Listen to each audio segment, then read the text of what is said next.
Hello and welcome to another episode of Page Burners. This is a podcast/series where we will burn through pages of the Malazan books by Steven Erikson and Ian Esselmont. No fires will be set. We'll just be doing a lot of reading. Speak for yourself. Okay. No Dan's got promises. some fires he wants to set. Not Dan, Carl, sorry. Sorry, I lost track of what I was saying. Yes, we read approximately 100 pages from whatever book we are currently on, which for today is going to be chapters 7 through 10 of Gardens of the Moon, the first book of the Malazan Book of the Fallen by Steven Erikson. We will be working the Esselmont books in publication order, which means the first Esselmont book we meet probably won't be until Midnight Tides.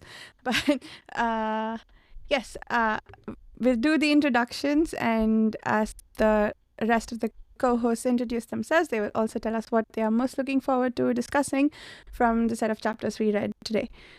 Dan, do you want to start? Yes, so I'm Dan, and I'm looking most forward to discuss, well, probably what some of the last parts, what happened on the plane, because I didn't fully understand it. So maybe I missed something. Okay. Steve? I'm Steve, and you can find me on pagechewing and all the other page-chewing shenanigans that we get up to. Yeah, I agree. There was a lot in these chapters that I just didn't really understand, so I'm anxious to get into it. I'm Carl, a second-time reader, and I think the thing I'm most excited to discuss is Adjunct Lorne. Okay, and I'm Varsha. I always forget to say my name in these podcasts, but what I'm most looking Adjunct forward to... Varsha. Adjunct Varsha. Varsha, okay. Address her with the appropriate title. What I'm most looking forward to talking about in today's discussion is the relationship between gods and their worshippers in this world. You got to come out swinging, don't you? Yeah, gotta, damn. Light topic. Yeah. So we start. I think the epigraphs, I've talked about this last week, are making a lot more sense to me on the reread, except the one we started with in this section of chapters, chapter 7, which is a very interesting epigraph. It is both, it's creepy, it's terrifying, and I have no idea what it's about. So I'll just read it real quick. It's pretty short. I see a man crouched in a fire who leaves me cold and wondering what he is doing here so boldly, crouched in my pyre. It is creepy. Yeah. And then you hear also that it's an epitaph. So Yeah, that too. it's on gravestones. It's like, Mm, it is creepy. I have no idea what it means. It's making me think of the sati ritual that used to be practiced in India several centuries ago. That's one where women used to also go on the pyre of the husbands when they died. And Oof. yeah, I don't think it's about that though, but it's making me think of that. And it was abolished, but yeah, that was something that was practiced there. But also, she wasn't clearly crouching boldly, and I think the husband knew exactly what she was doing. So I don't know what this is about. It is interesting, like, language to use crouched. Like, if it was anything like laying or Yeah. like standing or something, you would think, oh, maybe it's just like the writer's like ghost, or like the person whose like point of view the poem is in, it's their like spirit and they're dead. And that's what they're talking about, is like it's their body being burned and they're watching their body being burned. But like, you wouldn't describe like a body being burned in a pyre as like crouching there, I feel like. So it is like this like foreign force that is It's sort of like, invading their fire.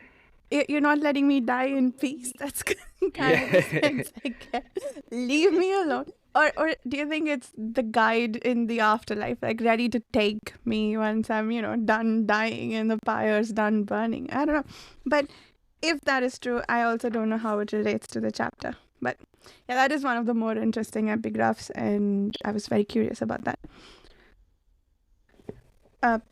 I think what happens in this chapter is another of Krupp's dreams that start with him meeting Krull, an elder god, we find out. Oh, I have a follow-up question on the god thing, but we'll talk about, and this was actually the exact section where I had that question about the relationship between gods and their worshippers. So, an oft highlighted line in this book is the one that we read in the prologue. The best life is the one where gods don't notice you. I'm severely paraphrasing that, but yeah, you want to live free, boy, live quietly, and the best life is the one the gods don't notice, right? So in here, Krull says, yeah, where's the line? Yeah. Oh, yeah. Okay.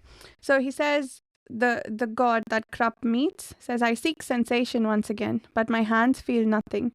To be worshipped is to share the supplicant's pain. I fear my followers are no more. So that to share in the supplicant's pain feels like an interesting idea to me. I guess the other familiar godly tropes, I don't know if you can call them tropes, are the ones where like the god's power increases with the number of worshippers they have. And I don't remember if that's true in this world. I think it might be for at least some gods. But this idea that the gods feel the pain of their worshippers, which does that mean that the gods don't like the attention of their worshippers too, or that there is a possibility for gods to not want the attention of their worshippers? And if so, what does it mean to be a god? Those were the questions I had, and that's what I wanted to bring up for discussion. Interesting. It's definitely like a toxic relationship where the worshippers pray to the gods for help, and the gods often simply ignore them, don't do anything. Yet at the same time, through the gods being effectively powered by the worship, they need the worshippers. So in a way, the worshippers have so much control and influence over them, and can act in ways that gods cannot, simply by being not. I mean, I'll say that's a developing theme we'll see continued in the Book of the Fallen. Is that mortals are maybe a little more unpredictable than gods, because they're not necessarily so tied down to the aspects of their divinity. And yeah, and I think that's probably why it stood out to me as well, because I feel like that relationship is explored a lot in the later books. Toll the Hounds comes to mind as a particularly deep exploration of this, but I think it is a lasting theme throughout. But yeah, I like how you put it, the idea of a toxic relationship. and he currently feels nothing, and that feels like a terrible state to be in too. So the god does want something back from his worshippers, but maybe it's not necessarily something desirable. It's interesting too, the other like philosophical idea that Carul proposes, that every god falls in a mortal's hands, such as the only end to immortality. That the only way you're going to die, the only way you're going to lose is by a mortal, and that it's inevitable because you're immortal that eventually it will happen. Like even the eternal have an end. There's also just an interesting, I don't know, it's an interesting, almost, I don't know that it's a paradox, but idea there. Could it happen that mortals just forget about these gods and they just, so they don't get killed, they just get forgotten? Because that how, like, I don't know what's been happening to Kroll, but has he just been sleeping this whole time, or was he in prison or something? Who knows? We don't know. That felt But- so good to say that to you. Yes. Yeah, fair enough. Longtime listeners get it. Yeah. Sorry. Yeah. I don't know. I don't think he was enchained or imprisoned, but Yeah, I didn't feel like it.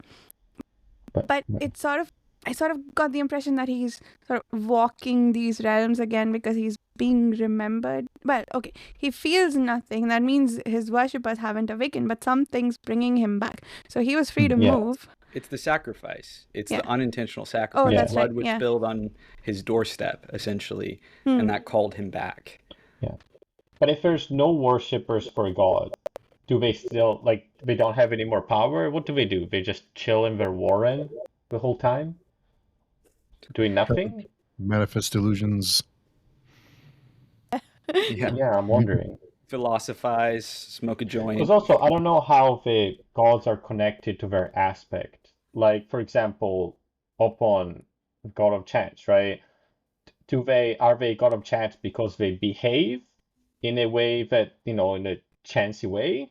Or do they have to maintain that sort of behavior to use the powers of chance or something? You know what I mean? Hmm.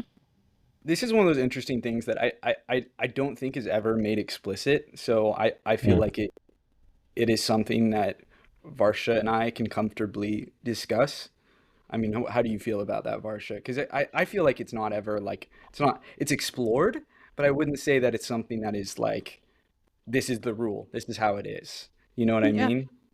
Yeah, Mm. I agree. I don't think I fully understand. And that's part of the mystery of it. I don't know if the SL1 books explore some of this a bit more, but yeah, a lot of it is pretty vague and up for speculation, I think. In a good way, not Right.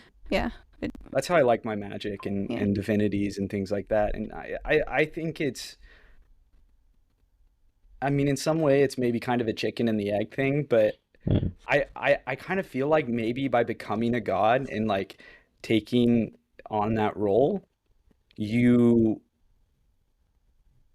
which we do know clearly that like gods are in some ways they become, you know, they some maybe we don't know where all they come from, Mhm. but they can appear, right? The new shadow gods are new. And Yeah. I think that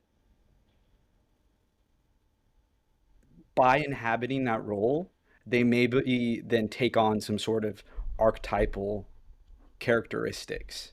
So Mhm. like with Opon, for example, I don't know, you know, exactly what those two were like. Presumably they were twins.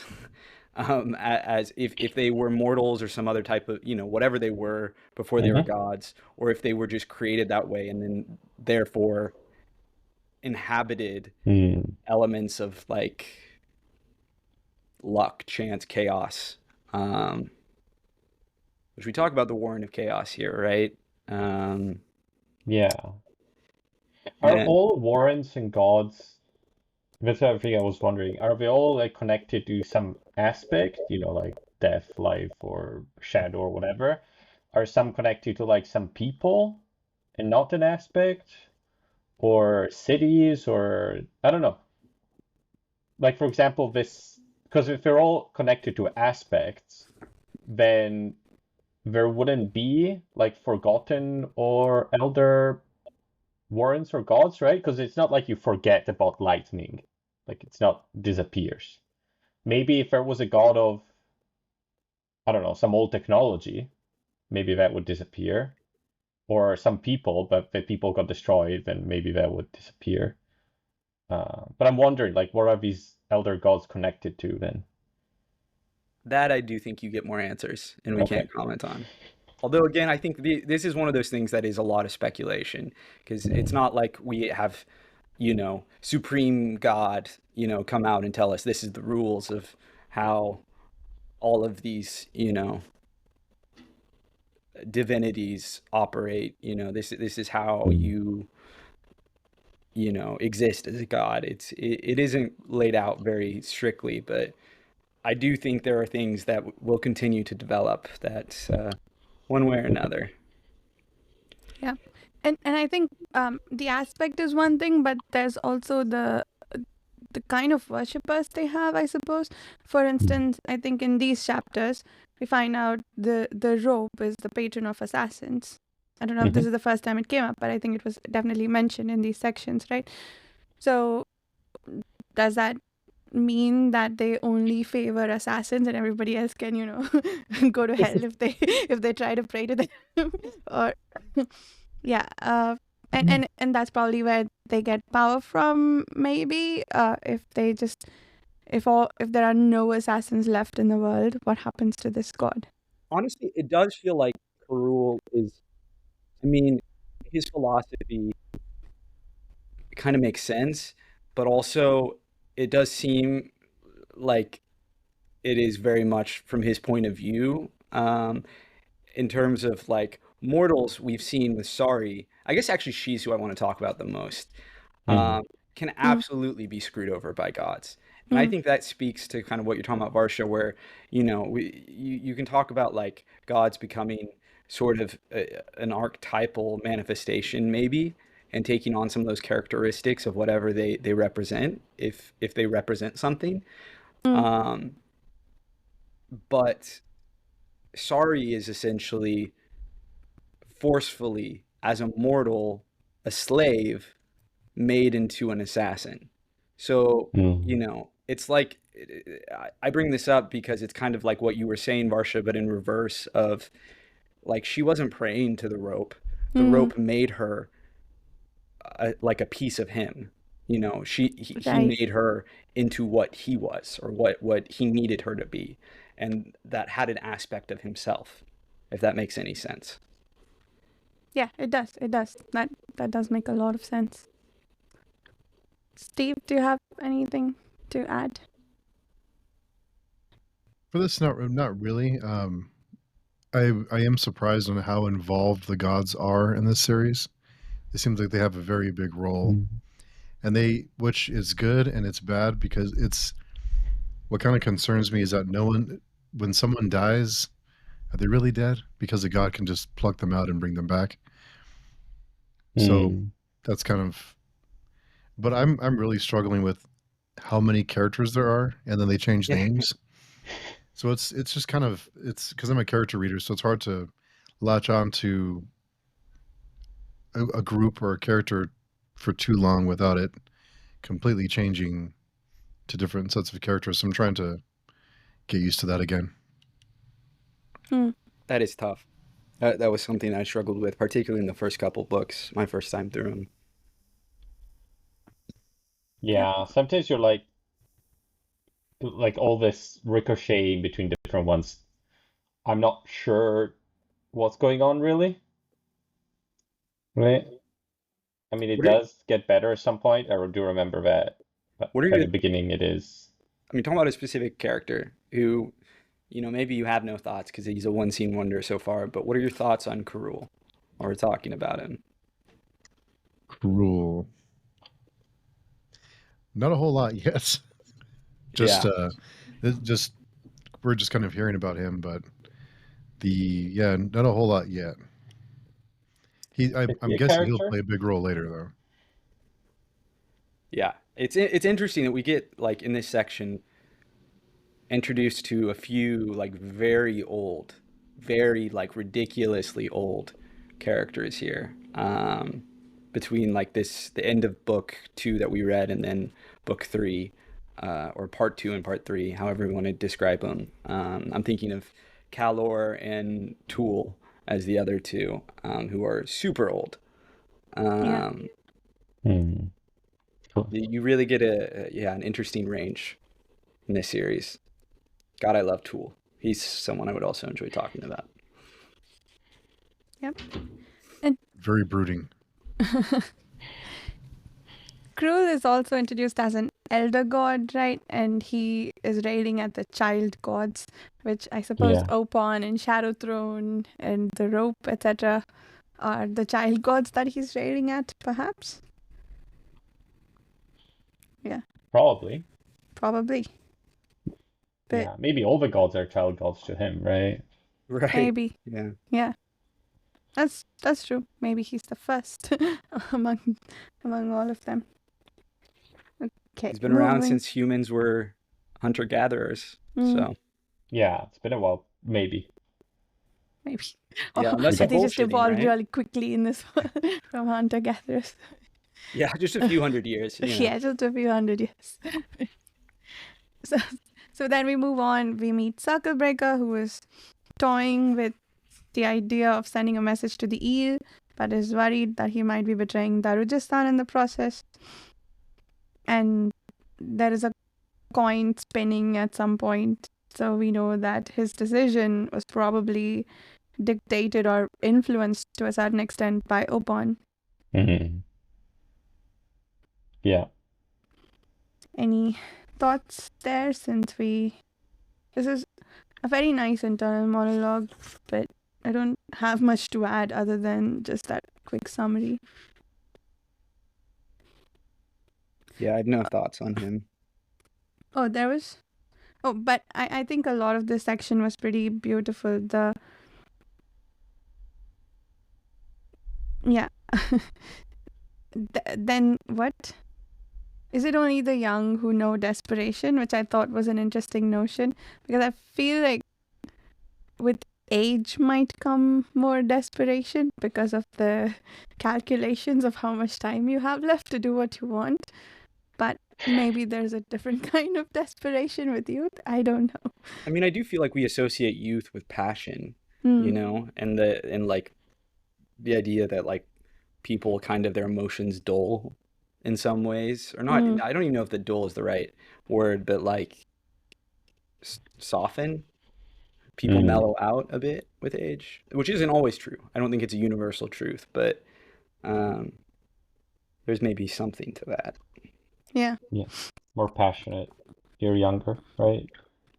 I mean, especially if you're an adolescent, you have hormones raging, like like Crocus. So this man is old enough to read passion as desperation. Yeah. Yeah. Yeah. And it was interesting, I guess. I'm just looking over some of the stuff I underlined in this section. The sound of the coin that he hears spinning in the back of his mind, it seemed a sad sound, which again was interesting because like so far the manipulations, and they feel very high-handed and like doing whatever they want, but this element of sadness that he's detecting, I wonder what that's about. Is it about the twins and what they want, or is it about the people that their actions are influencing? Interesting question. I wonder. Yeah. And then this bit about how he remained anonymous even to himself. He's a spy, and that felt like a very sad thought. He has nothing in his room to identify himself, and no place for memories, nothing to mark him in a wizard's eye. So that felt a bit sad. And this just felt, for as little as I know about Circlebreaker at this point, this just felt like a very sad and melancholic section. Very lonely, definitely. And then Lady Simtal and Turbanor have a conversation. This is not the one where Marilio kills, not Marilio, Relicnum already killed someone. We've passed that chapter, right? This is the one where Simtal right. and Turbanor are having a conversation about the ongoing vote about neutrality in Darujistan. Yeah. I'm still not sure what his plan is.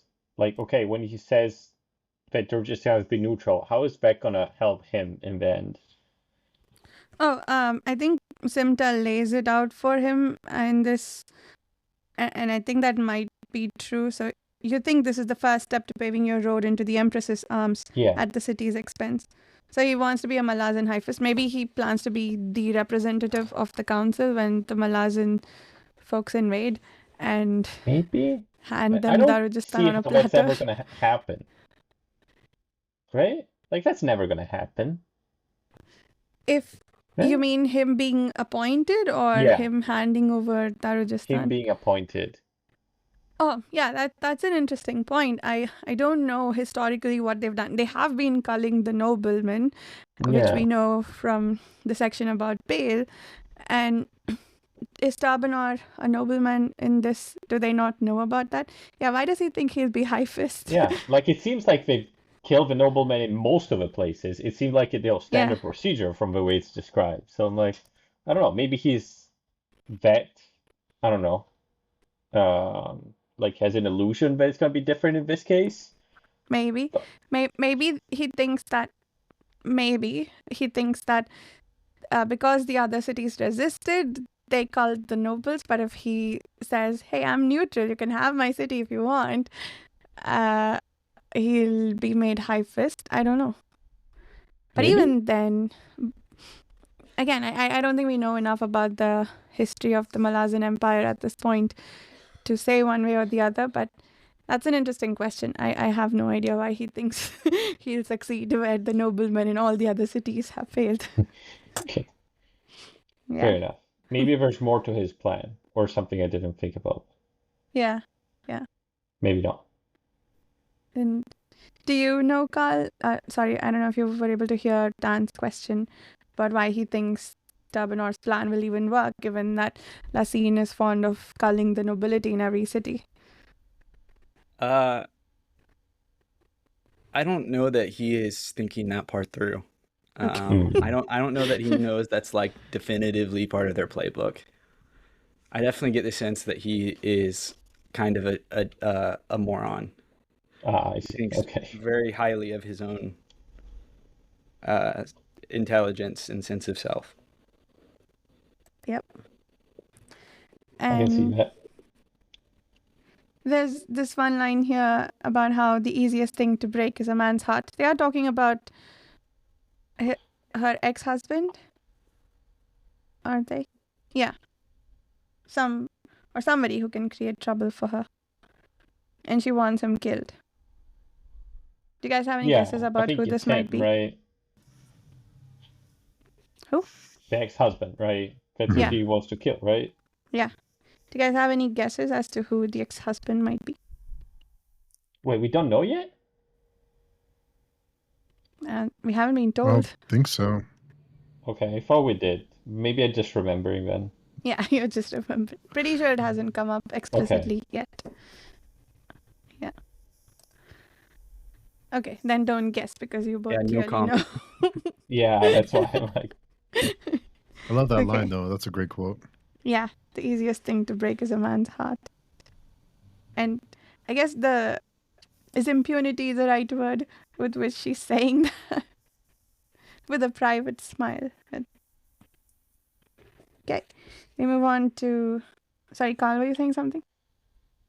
No, well, I mean, I was thinking, I was gonna ask of the crew in Darujistan, mhm. who are your faves? Hmm.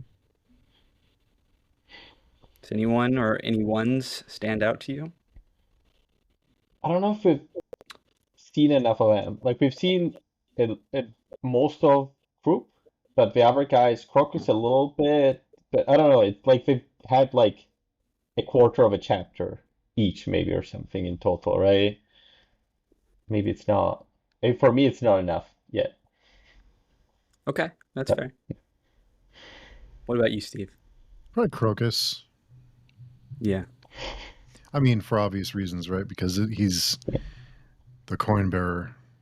Mm-hmm. No, there's a lot of intrigue around him. We get to spend more time with him. I feel like we've spent a good amount of time with Crocus at this point. And he's kind of a sweet, like dipshit kid, you know. And that's charming. It can be annoying to some people, but I find Crocus charming. I love Murillo. I have a soft spot for Murillo.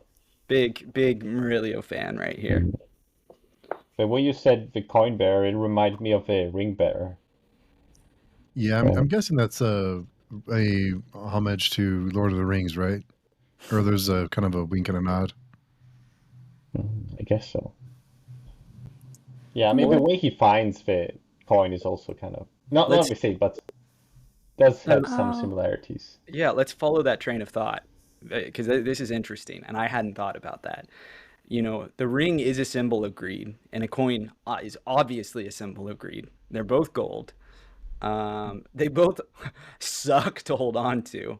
But, you know, I don't think Crocus has realized yet the extent to which that is true.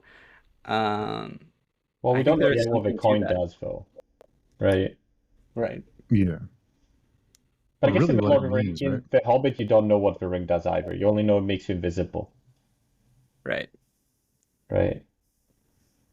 I mean, at least it's not connected to like the Dark Lord versus, you know, these two, you know, goofball gods. I mean, the the twins are like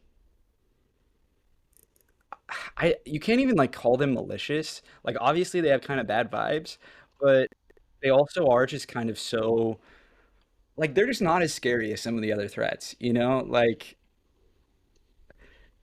I mean, one of the reasons even want to talk about adjunct Lauren, maybe this is getting ahead of myself a bit, is because like in some ways she's you know the role she takes on in the next part of the book is a more prominent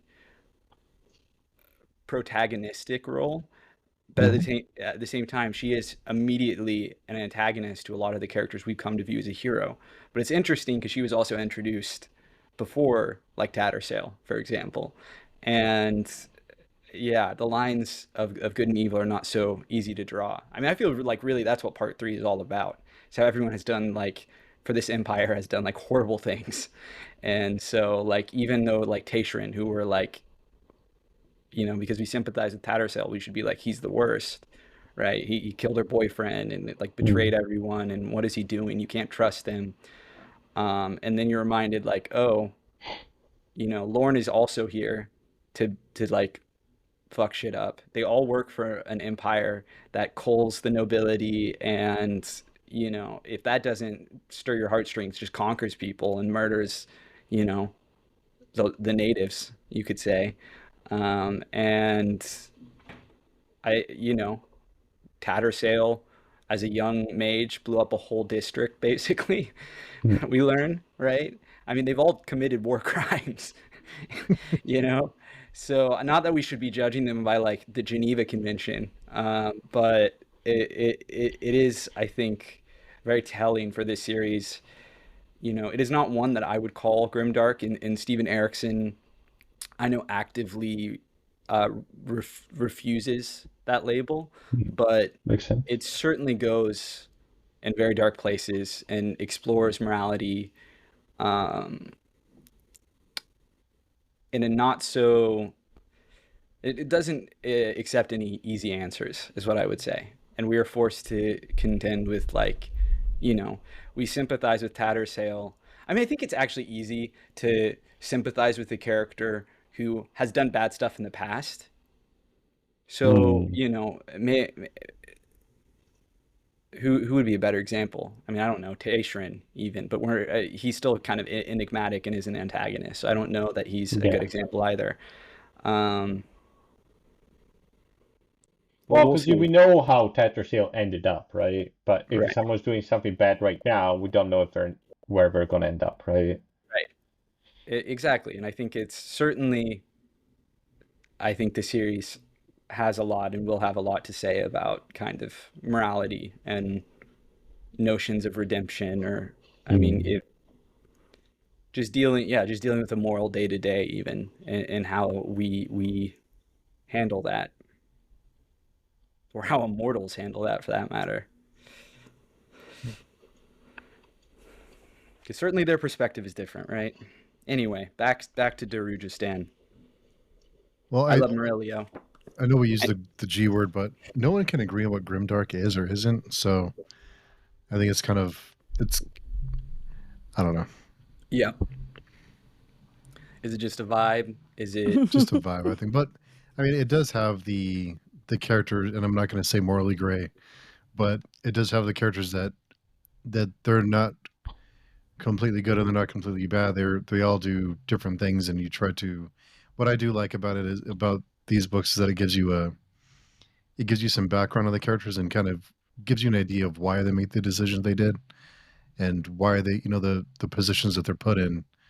that are out of their control. So it's not just they're assholes to be assholes. There's a reason for it. Right. And like in this, in these cases with the Malazans particularly, like they're commanded to do these things, right? And it's like they can't just go and say no, although some of them do that some of the time, clearly. But they have orders, and particularly if they're young. I mean, we're seeing this with like Perrin now, and him being like, no, like surely Lauren isn't like gonna be really cruel and do a bunch of horrible shit, right? Like she wouldn't do that. Like that's no, like she's a really just person, and what we're doing here is just, and like I'm serving a good cause, and he's dealing with all that crap. But yeah, no, I love rediscovering some of the backstory and the secrets of the characters. I'd forgotten Tattersail burned the mouse quarter, or was there one of the wizards who burned the mouse quarter. Totally forgot about that. Um, it is interesting how we continue to learn new things that reframe or add additional dimensions, additional color to that prologue, where we got the sense that so much was going on, but we didn't really understand what was going on, and we continue to get some answers and have more questions, right, about what really was going on and how does that affect the modern day. What's interesting about Lorne too is that she was impacted by the actions of this empire, and she has been party to said actions. I forget if Dujek includes her in the list of people he says should be punished if you're going to be punishing Yeah. everybody who's done something horrible in service of the empire. But well, I guess maybe she works for Lassine. She never worked for the old emperor, but regardless, I think she is also party to this. So it's not necessarily quite becoming what she hates, but she's okay with her role, or she seems to be, at least from that cold response that she gives, or she has made her peace with it. So yeah, to become that kind of person who may have inflicted said crime, I think that is interesting. It makes her a very, very interesting character. I mean, she's been indoctrinated, right? But we just don't really like, she's one of the top ranking military officials in the Malazan army, but she's relatively young. We know she was 11 at the time, so she's like around, what is it, does that make her, how old is Perrin in that? 12. She's Yeah, he's younger 12, than so Ferran. she was younger than he was. Yeah. So she somehow has swiftly risen through the ranks. I mean, what is her story, right? And I honestly, I couldn't tell you, I don't remember if we ever find out what her backstory is there, how I mean, clearly she's got talent, or someone wants her and feels like they can use her, right? Which is certainly another possibility. But yeah, it is interesting that she is a victim of Malazan cruelty and yet becomes a weapon of that cruelty in the name of, well, I don't know what, right? I mean, yeah, she because she feels it's her duty, I guess. She was indoctrinated and is now like, yep, go Malazan Empire. Maybe she Hail the doesn't know any Empress. of her life. Right. and sorry, Nan, I didn't fully hear that. What did you say? I just said maybe she doesn't know any of her life. She was Yeah. grew up. She was picked up by the claw, I guess, right? Oh, that's right. So She was recruited immediately. yeah, And I guess at best, she has sort of learned to live with it, or learn to accept her role. or Yeah, maybe like what it- else is she gonna do, right? Yeah, I guess. yeah. But she is party to massacres similar in scale, possibly worse than whatever made her homeless and an orphan, right? Because the nobility, sure, like you could make an argument for the nobles are horrible people, they deserve. I don't agree with that, but let's say you can make that argument. But she's still party to massacre on similar scale, right? She's enforcing that on behalf of the Empress. So, yeah, there's an interesting question. I mean, but well, given the fact that all these people, like Dujek says that usually after they kill the nobility, all these people get recruited in the army. They volunteer for the army. So maybe those people did Yeah, somewhat deserve it a bit more than just random poor people yeah, in yeah. the city. You know what I mean? But yeah, Yeah. I see what you're saying. It's true, but I'm trying to find the passage where they talk about it. It's really interesting, where this is their strategy, and this is based on like apparently some like Roman imperial strategy, is my understanding. Okay. Is that they would take the locals and essentially like make them into, you know, even if they were beloved, paint them as like tyrants and demagogues, Mm. and then proceed to be like, all right, now you're going to do everything our way. and and it works. And I mean, seemingly it works, right? That these cities fall under their yoke and accept their way of life and hate, at least according to where is that passage? It was such an interesting one where It's just before They're the confused, dinner, right? right? For Lauren talking with Dushek. Probably chapter 9, maybe? Yeah, possibly. I also really like the tactics Dujek uses to uh, distance Teixeira from the list of nobles so that the massacre isn't quite as horrible as it could have been. Yeah.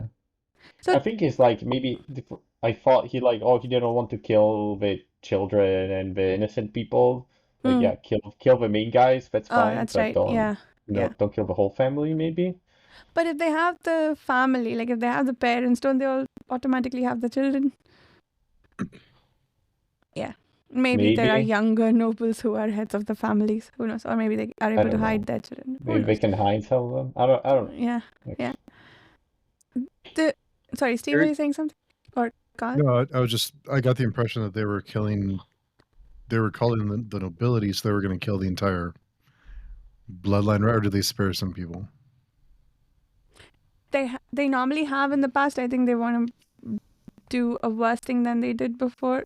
I think, if I remember correctly, they also want to kill the children, which Dujek is horrified by, and that's why he burns or does some. Teixeira comes to find that the lists of nobility have been burnt down somehow in a random fire. Random.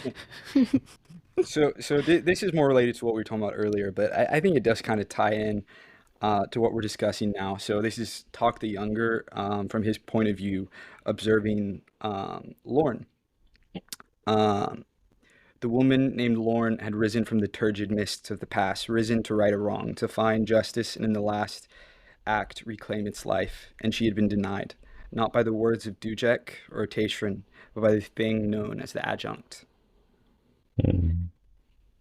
So essentially it's getting at what we're talking about here, right? Of that, the girl inside of her, driven by this anger and this desire for justice and revenge, is held, at the whims of her duty as adjunct.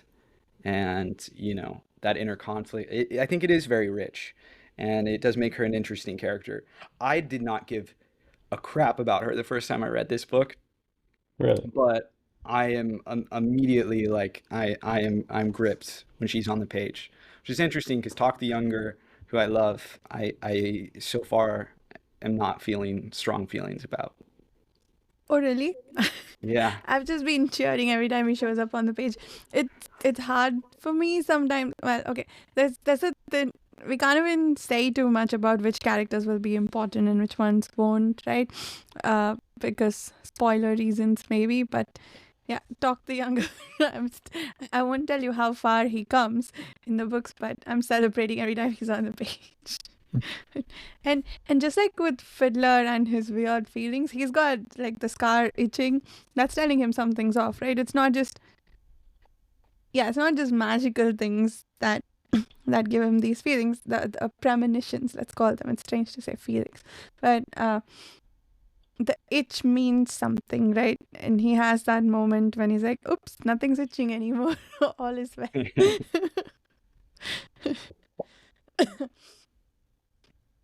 Right. Was there anything else about that before we go back to where we were and continue? Or no? Okay. Murillo then. I'm sure we'll talk about Lawn a bit more when we come back to the pale sections. But yeah, the next thing that happens is Murillo and the interaction between Murillo and Reliknom, where I guess. Oh, Murillo hasn't yet met Simtel, but I guess we can talk about that whole thing, their whole machinations to get an invite to the fete that Simtel is throwing, or the party for the fete. Yeah. So Murillo catches Simtel's attention. She is able to give him the invitations, and who does Raylick wants him to seduce Tabanor's wife? Is that true? Oh, okay. Sorry, never mind. He didn't get the invitations from Simtel. He got it from Tabanor's wife, and and he has principles. He only seduces women who aren't married. So, Gotta have a code. I don't know what his job is. Like, what does he do? Is he just? He's a noble too. Oh, he's a noble, and Yeah. and He's like a lower noble, but he's wealthy. I don't think he works. Okay, it doesn't work, but he spends a lot of time with women, so Nom He's a tells him gigolo. which women to Yeah. spend time with. So, yeah, I like that moment of realization that Nom has where he's like, oh, this guy has principles about this thing. He's not going to seduce. He only wants to go to widows. Okay, cool. So anyway, Yeah, they get... even hoes have a code. Yeah. and then they go to some shop, some jewelry shop, where they do what? They jump off of there. I forget what they talked about in that jewelry shop. Anyway, I guess, that's where he hands over the invitations Yeah. to Reliknom. And then they leave from the back door. And Crocus wants his stuff back from Crap. Because he's fighting his conscience. I also like that inner monologue that Crocus has about, I've stolen her privacy, and that's not fair. Was it in this chapter or in our last section that we read, where this is the problem where we split up the parts, where Crocus is about to break in to the house to see the hot girl, and he's stopped by I forget if it's Ralignom or Murillo. I think it's Ralignom. Yeah, I think so. Is that in this section or is that in the previous chapter? That's just one of those little exchanges I love. And you wonder, if the coin is playing a role there and maybe trying to keep the boy from getting in too deep. But Yeah. to what end? It was in this section. It is. Yeah, here it is. Is the girl then Tabanor's daughter? That did he formally steal from Tabanor's house? No, it's Or a did he just different. It's a different house. Okay, right? he just happened to be in the neighborhood, and Nom chased him away. Yeah. He said, I "Don't guess go." so. This is like she's like this young girl is like the most eligible bachelorette among the nobility, and everyone is like freaking out because she's so beautiful and is like an heiress to this super rich family, and Crocus is obsessed with her because he peeked in at her and was like, whoa, that's fucked up. I love that he's like this boy breaks into people's houses and steals all their shit, and he caught a glance of this young woman's like shoulder, and he's like, that's tantamount to rape. I don't think it was a shoulder. I think she was naked. It is described. Was she naked? I missed that if she was. Pretty I thought sure. she was I think clothed. so, yeah. Okay, never mind. Well, that is worse, definitely. Yeah, I think it was that I think she was in bed. She was in bed sleeping. I think it was he was invading her privacy, like invading her personal space to see her like that. So it was more of a violation of her privacy. Okay, so he's I doing think. the peeping Tom thing. Yeah. Okay. But on another level, like not just peeking through a window, Yeah. like, hanging out of the room. Yeah. Okay. It is pretty creepy. Yeah.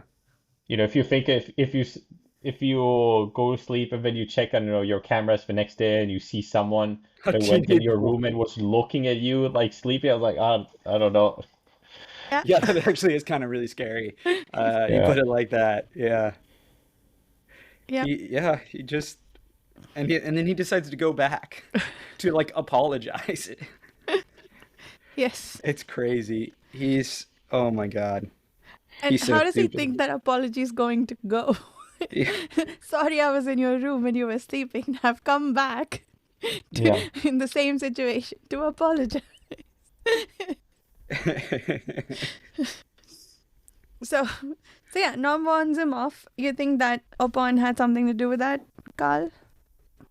I think it's a really good thing he did not break into that house. I don't think that would have ended well for him. Yeah. I think Ralik Nom is right, and so certainly Nom, they're buddies. They're part of a D&D crew, right? Yep. So they've all got each other's backs. But uh, I think it is convenient that Nom was in the area and ran across Crocus when Crocus, like he didn't go there to wait for Crocus. He happened to be in the area, and so that screams of luck to me. Yeah. Yeah, certainly. Yeah, I think he said, like, even the way it's described, like, he says, oh, I didn't realize I was walking this way towards the Turbanar house. What a interesting thing that happened, right? He thinks that too. Yeah. Hmm. That's true. All these, I don't even remember if I noticed these the first time around. All the things that feel lucky, or just happen to happen. They're all they're all attributed to Opon, and it's fairly subtle. Like sometimes characters think, obviously, at least those who are aware of the involvement of the twins, they're like, oh, maybe luck or Opon had something to do with it. But the others always have this sort of jarring thought, like, what the heck am I doing here? Or like, why am I doing this right now? Like they're doing something out of character for them, but they don't think too much about it. But it's nice signaling to the reader that something is off. It is pretty deftly handled, and I do Yeah. enjoy how when we're with the Malazans who are like aware of Opon's interference, that just the whole concept of like, well, if luck's involved, like you can't plan for anything. Like all the plans are pointless because there's just inherently going to be unpredictable factors, which you feel is always, true to some extent, right? But when you have literally the gods of luck interfering, you're like, yeah, like literally anything could happen. The most random things can happen, and you have no way of predicting them. It's an interesting X factor for everything, and certainly makes you wonder, what are their motivations? Do they have motivations? Is it just to create chaos? Um, Maybe. So yeah. it's random from everybody else's perspective, right? But the question I have is, do the twins know what they want? Like, what is the outcome that they're manipulating, or are they just throwing chaos into it so that nobody's pre-planned Exactly. outcome happens? I And feel like if luck is willful, it's not luck anymore. Like, not to get philosophical about the whole idea of luck, but like it's like different than I feel like the other gods interfering, where like that's like, okay, yeah, like that's gods like playing chess, But like I feel like if Opon is too explicit, then it stops being luck and it starts just being like gods playing chess, if that makes any sense. Like I don't know, yeah, but yeah, that makes sense. it's an interesting idea, right? Like I don't know what is their motivation? What do they do? How much are they actively controlling versus how much is like we dropped this coin and now things are happening, I thought they were more like just like, oh, that seems interesting. They might do something interesting. Let's do that. Or they might screw with some other god's plan. So let's do it. But Right. we don't know exactly how it's going to turn out, right? Right. That's So how each it of the feels.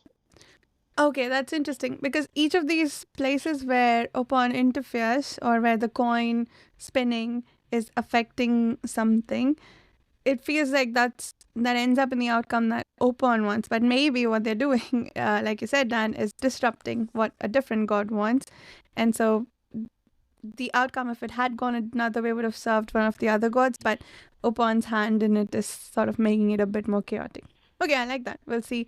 I'll keep reading to see if that feels true through An the rest interesting of the book. choice of words about chaotic too, because we do talk more about the Warren of Chaos as this old like primeval power that is very dangerous, right? That's going to drive Hairlock mad because he keeps like walking through it. And I wonder like philosophically and then therefore like metaphysically in this world, like what does like the Warren of Luck, does that like border chaos? Like where do you draw the lines here? What's the distinction? Because to me, luck is almost like good luck is like positive chaos, bad luck is like negative chaos, and it's positive or negative on a very subjective level. You know what I mean? Yeah. And so, to me, luck and chaos are sort of like I don't know that I would call them synonyms, but they are relatives. Two faces of a same coin. You might say so. Yes, you might say so. I'm curious if that was something that like Steven Erikson thought about. I feel like he must have at least pondered it, but I don't know, what he's saying exactly, if anything, about all of that. If we ever get to talk to him, maybe I'll ask him about that. Anyway. Hopefully we can make that happen. Yeah. Be good to talk to him again. But I do get the feeling that they're just kind of creating chaos and it's all chance. Whatever happens is they're just throwing pieces around the board and seeing what happens to them. I love gods of mischief. I'm not gonna lie. That's one of the just mischief makers in general is an archetype I never get tired of. I love someone who's just there to cause trouble. Sorry, I was distracted by looking up the mathematical definition of chaos to see. Chaos theory. How can we apply physics to the Warrens and the thematics of this series? So there is, how much do I say? Okay, I'll text you afterwards. But there are at least two physics things that happen in a much later book. I think. I don't know if it's just me interpreting it, or there is at least one thing that is explicitly referencing real world physics. But okay, yeah, please let me know. Yes. I'm curious now. Okay. You've intrigued me. All right, back to the Malazans, part 3. Yes. The mission. We were talking about Murillo, Relicnom. I think that bit is done. Then Krupp makes a... What? Wait, hold on. What did you say? We already talked about it. That bit is done. What did it? Oh, Did it sound like I said something dirty? Yeah, I think when she says his name, sometimes. Oh, okay. Oh, well. I Okay, I need to know. I thought you said, yeah, that bitch is done. And I was like, oh, okay. Yeah. I was like, oh, okay. Yeah, we need to bring Cursey Varsha back. Yeah, I know. That bit is done. Got it. Okay. It's having flashbacks to the judging eye. Okay. Wait, did I swear then? Who did I hate so much? But the kids. Oh, yes. Yeah, that's what brought it out. Right. That's right. Right, yes. I made free use of the F word. I don't know why I'm calling it the F word. I feel okay to swear. Where was I? Yes, Krupp. Sorry, Carl, you were saying something? I was just going to say, I think the last thing worth mentioning, the really like important thing that happens is, a relatively subtle thing, which is just that Krupp doesn't tell Baruch that his nephew is the coin bearer. And he knows that. He willfully decides not to tell Baruch that Crocus has the coin. It's interesting. To protect him, I'm assuming. Right? Yeah, right? That's the thought. Crocus is Baruch's nephew? Baruch is the alchemist. Right. Yeah. Crocus is the nephew of Baruch the alchemist. We find that out in his introduction. He runs through when he's running through everything. He runs through his alchemist workspace and then keeps going. Okay, I completely misremembered. Yeah. It's not very it doesn't come up a lot, but it is. He was raised by Baruch. Oh, okay. I mean, unless I'm misremembering, but I'm pretty sure that's true. I thought I think so. think so. in the dramatis personae, is that how you say it? It says some guy named Mammoth or Mammut Oh, wait, is uncle okay, I'm mixing uncle up to now. Crocus. I remember his uncle's name started with an M, but But I thought Crocus was really someone important. Maybe Mammoth maybe is. maybe is Mammoth the Mammoth is I thought it alchemist? was the alchemist. Yeah, it is the alchemist. Because he has a winged monkey. he is a winged monkey. No, What? he has. Yeah, he has winged monkeys. Yeah, when the As crone a- as visits a- him, right? Yes. Yeah, it's the one that Crone visits. Wait, is that not Baruch? Baruch Shit. is who Yeah, that's Baruch. Crone visits, but is he also Crocus's uncle?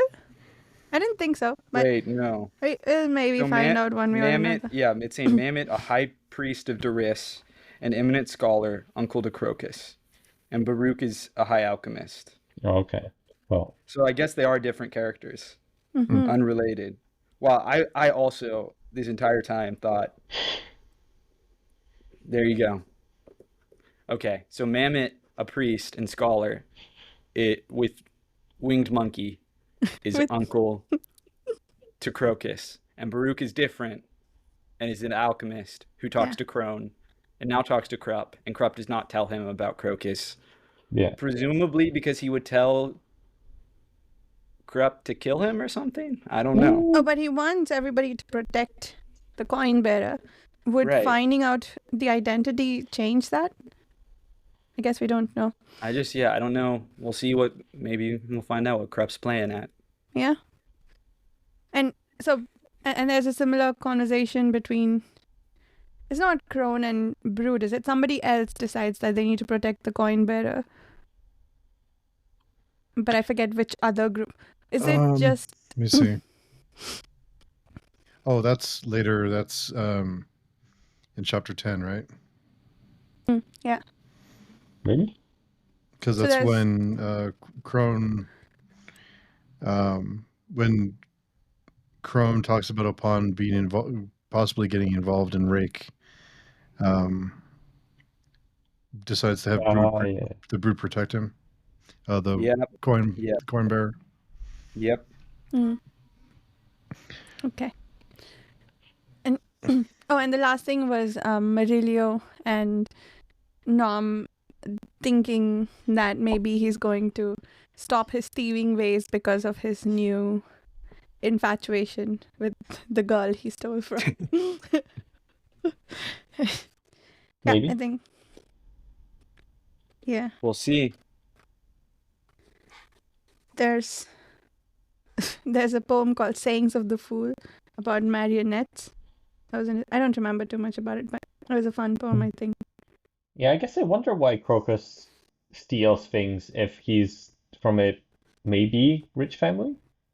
Is he rich though? Like the houses that he ran through felt like they were at least in a medium level of. I mean, if it's a Yeah, priest, they're or, not I don't know. poor, From the yeah. description, he seemed somewhat. Yeah. Yeah, I agree. I mean, I don't know what we call upper middle class.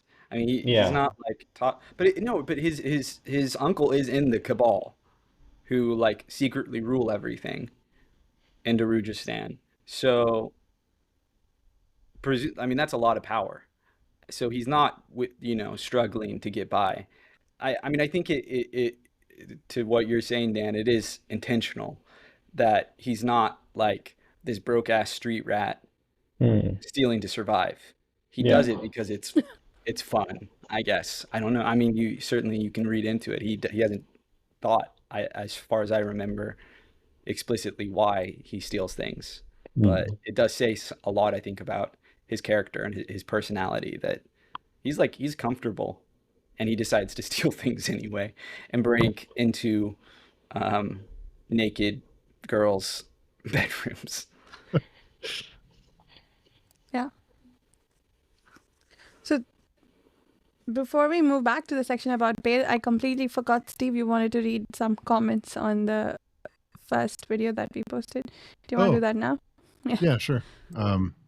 Comment So the first outward. one is by Dysicus, I'm sorry if I mispronounced her name.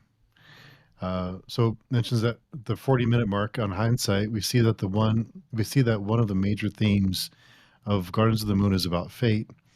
Gainos in the prologue chooses his own fate, while Sari was chosen by the gods, while rendered her unable to choose her own fate. And our friend Eric McLuhan, thanks Eric for always watching and commenting. If Varsha is the adjunct, Carl is apparently Braven Tooth, whom you won't meet for a while, but it isn't a spoiler for anything. He also goes on commenting as going through, Reaper's Gale is dedicated to Glenn Cook, and Erikson did the prologue for a recent bind-up of the first 3 BC books. The Marines are a direct homage to the Black Company. That makes sense. I'll take Braven Tooth, by the way. I accept the moniker. Yes. And the last one by 1917, Alberto So. Sorry, mispronouncing names tonight.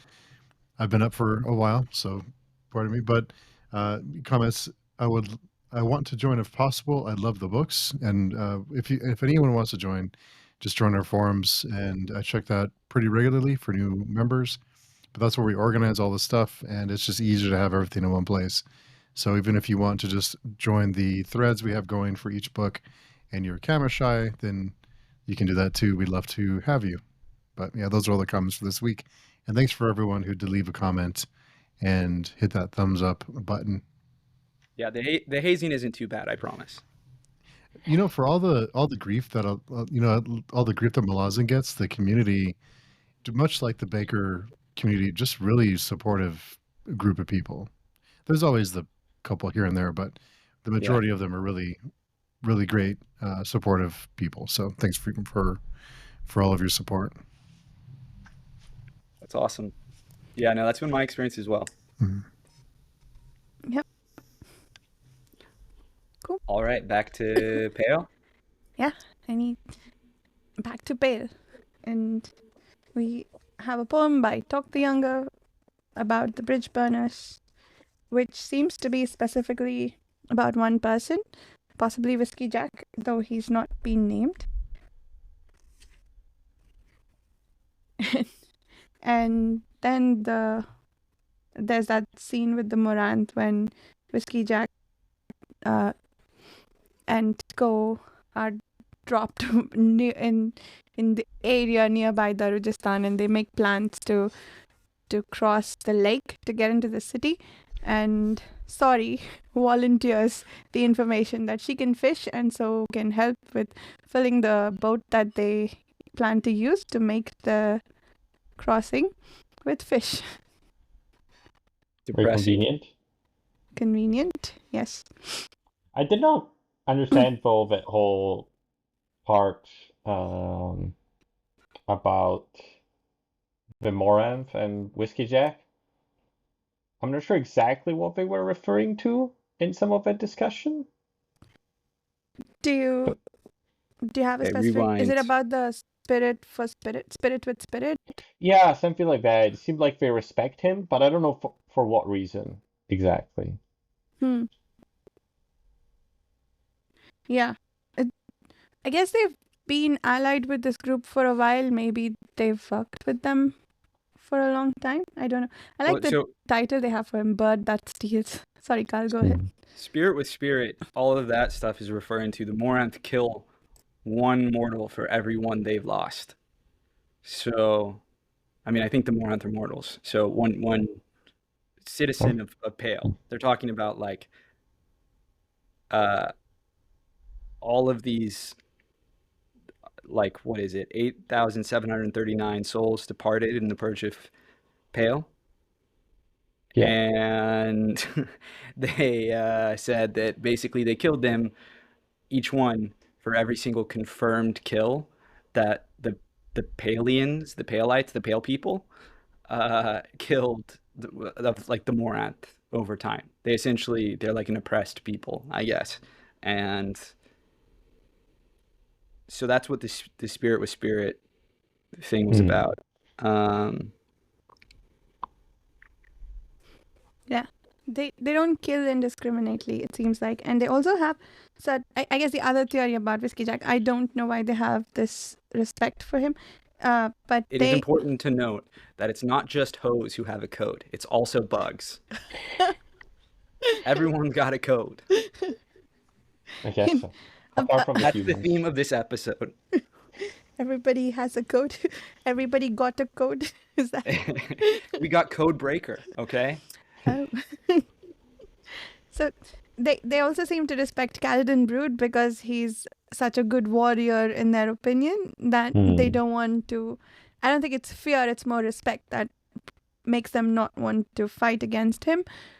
Maybe the respect they have for Whiskey Jack is something similar. The opening poem that Talk has written certainly seems to be in that vein, that he could be someone who's extremely well respected across the Empire. Yeah, we definitely have gotten that sense, right? That he is very well respected. Like even people who are his enemies respect him, and that he just seems like a good, solid dude who's trying to do right in a really hard position in a hard world. Yeah. I mean, he is working for an imperial force and is trying to be decent amidst it all. I mean, he's the reason why they haven't just like off Sari, right? Or like try to do that. Like that was one of the things I wanted to talk about with Sari, is how sad she's 15 years old, and everyone is like, no, just kill her. She's evil. Like even Gano's parent is like, yep, that's the order. We just fucking kill this teenage girl. Like I get she's done a bunch of scary shit, but you're not even gonna like stop for a second and try to like see, like I get she's possessed by a god, but it's just like, okay, she's a lost cause. And Whiskey Jack is the one person, and therefore the bridge burners working under him are the one group of people who are like, no, maybe we should help her out. And we don't get like into details about what he thinks he can do, or what's motivating him beyond just a base sense of compassion. But like that is so striking to me, and it really hit me in this section, particularly when Gano's parent later on is talking and telling Tattersail about like, yeah, Lauren sent me to kill one person, not all the bridge burners, just one, this girl who is possessed by a god. And it's like, yeah, she's just a chess piece. She's just another person who just does bad shit, and so we're gonna kick her off the board. I just think that's so sad, that and really bleak that they're not like, they're not seriously considering trying to save her. They're just like, no, kill her, get rid of her. And it has made me appreciate Whiskey Jack even more, that he's like an actual pillar of morality amidst everyone just being like, do what is the most pragmatic move in this moment. Yeah, I like that. That's my soapbox for the day.